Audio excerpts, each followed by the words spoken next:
Furqon surasidagi Samud kalimasining oxiridagi alif. Savol. Assalomu alaykum. Qur'on Karim Furqon surasining 38-oyatida Samud kalimasining oxiridagi ustiga shaptul belgisi qo'yilgan alif nima uchun kelgan? Javob. Va alaykum assalom va rahmatullohi va barakatuhu.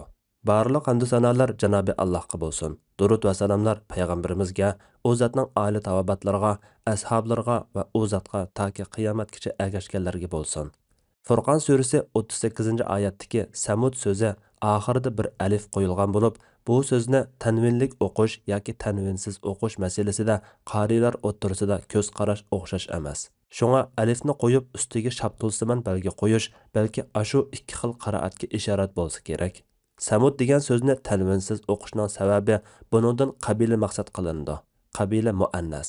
Arab tili grammatikisidagi ayol siyg'asidagi so'z bo'lg'achqa ham Samud bir qabila nomi bo'lg'achqa arab tili qoidasi bo'yicha ikki illat jam bo'lib bu so'z tanvinsiz bo'ladi.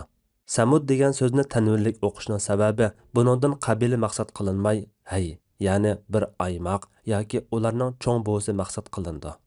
Al-hay muzakkar arab tili grammatikisidagi ar siyg'asidagi so'z bo'lg'achqa Samud degan bu so'z odatdagidek tanvinlik bo'ladi.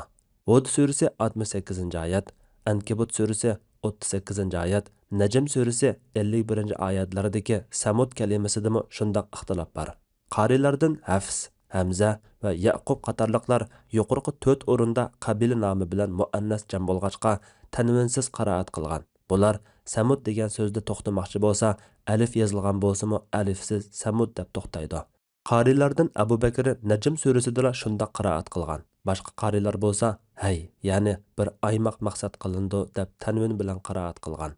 Hud surasi 68-oyatdagi ala bu'dal li samud degan Samud kalimasidami ixtilof bo'lgan.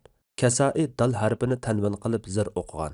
Amashmo uningga muvofiq kelgan. Qolganlar dal harfini tanvin qilmay zavar o'qigan. Buningga asosan tanvin bilan qiraat qilganlar Samud kalimasida to'xtamoqchi bo'lsa, Samuda deb alif bilan to'xtaydi. Allah eng to'g'risini bilguchidir. Fatvoda Dr. Abdul Aziz rahmatullah. Fatvolar majmuasi 1-tom, 6-numorliq fatvo.